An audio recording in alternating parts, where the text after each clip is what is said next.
Spiritual leader Sri Ravi Shankar has also reacted to the Tirupati Prasadam row, and he has said that this is a serious crime and cannot be forgiven at any cost. Listen in. The Tirumala Tirupati Devasthanam and the controversy around the Laddu. This is heinous crime. This cannot be forgiven at any cost. This is a crime that has to be severely punished, and no such thing should happen again. You know, temples should be allowed to be managed by religious leaders, spiritual leaders. And, it cannot go in the hands of some bureaucrats and some politicians, some industrialists whose idea is not to promote bhakti or devotion, but make money out of this. I mean, this you cannot even think about how many people in our country are heartbroken. Many are not even getting their sleep. When they heard this news, it has shattered our people. They don't know what to do, how to do the prayashchit for this now. So this is something that is very, very, very unfortunate. I thought this could only happen in 1857, but it has happened now at this time, this age. That too with our own people here is shocking. Simply shocking. So how do we restore faith, Prabhu? How do we, because devotees would be wondering whether the Laddu I am eating next is pure or not, or does it have animal fat? The same prasadam is first being fed to the Lord. How do we resolve this? No, the people who are responsible for such crimes should be first of all punished, and then it should be overseen by spiritual people, religious leaders. Temple management should be given to religious. I have been saying this for last 40 years.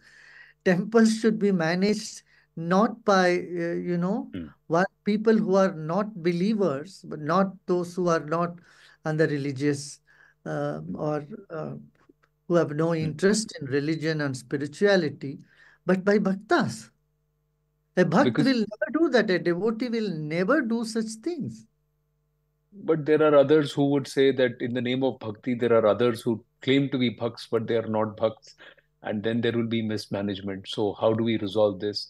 Ramana Dikshitalu I was speaking to, he said that keep the agamas separate from administration. Draw a very clear line. Those who serve the Lord, do the temple affairs, they should not be messed with, and the administration should be separate. Is that a solution? Or should the state control be devolved off altogether? No, see, people who are experts in agama, they don't know management. They cannot manage temples. It should be other people. There are other people who are devotees, who are devoted, who are good in management. Those people should be interested with the management and should be overseen. The decision should be of religious and spiritual leaders. They should take the call on that. They should, overlook, they should look over this management and not just overlook the things as it's not our duty. It's let the management do what they want to do. No. Do you believe this has happened because also Hindu Samaj itself is divided? Because none of the other religions have state control. They manage their affairs on their own. Nobody dares to do what they have done with Tirupati Devasthanam and with Lord Venkatesha. Nobody will dare to do that anywhere else with any other religion. I would say the state control, and when the state is in control, different political party comes into power and they have vested interest who they put them there. And so such thing will continue to happen as long as state is controlling, and it's not, with the approval or say of religious leaders. Religious leaders don't have any control over the temple, don't have any say over the temples. That's the most ridiculous thing that can happen to our country.